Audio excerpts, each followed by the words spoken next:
seja para pagar uma promessa, fazer uma homenagem, provar o amor a alguém ou mesmo por uma questão de estilo.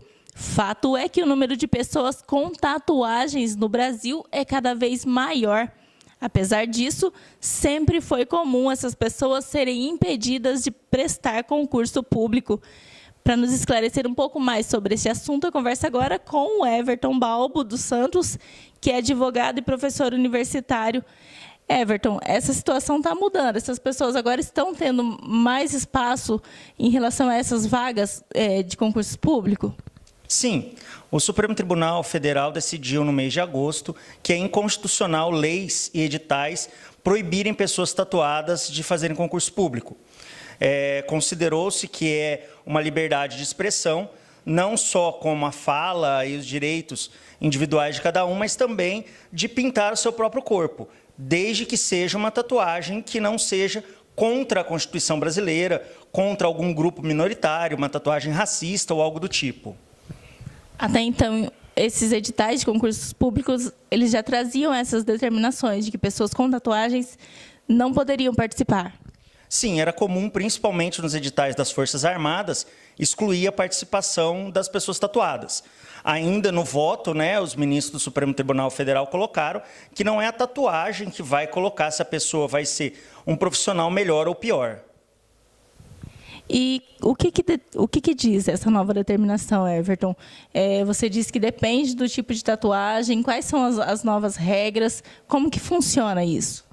Bom, a regra geral é que quem tem tatuagem hoje em dia está livre para prestar qualquer concurso público, a não ser que a sua tatuagem traga algo que gere odiosidade, ou seja, algo que traga ódio, ou seja, um exemplo comum ao regime nazista, ou organizações criminosas brasileiras, ou contra a Constituição Federal, que não pode prestar concurso público.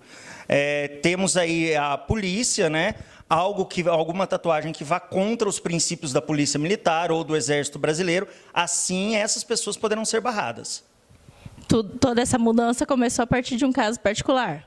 Foi através do caso de um soldado militar aqui do estado de São Paulo, que depois de já ter passado nas provas, foi impedido de ingressar na Polícia Militar, já nos últimos testes, na escolinha militar, porque tinha a tatuagem de um mago na perna.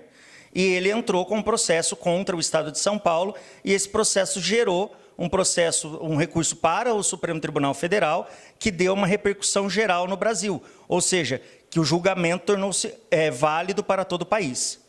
Então, a partir de agora, quem prestar concurso público, que for tatuado e for barrado nesses concursos, também deve recorrer?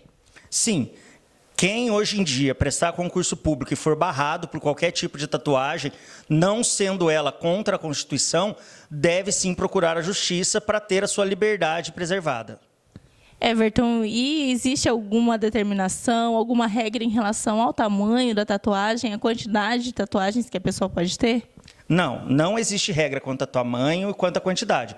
A regra que existe é simplesmente dela não ir contra os preceitos de liberdade do Estado Democrático do Brasil e não fazer apologia a nenhum tipo de crime. Everton, e na sua opinião, quais as expectativas agora em relação a essa mudança e você, particularmente, o que acha disso? Bom, eu, apesar de não ter nenhuma tatuagem, acredito que é um grande avanço na liberdade do brasileiro. O brasileiro que sempre lutou para ter suas liberdades individuais preservadas, agora ganha mais essa liberdade de poder colocar no seu corpo algo que para si é importante, sem trazer prejuízo para ninguém. Lembrando sempre que todo direito nosso tem que ser preservado, desde que não traga prejuízo para ninguém. Esse é mais um ganho da liberdade do brasileiro.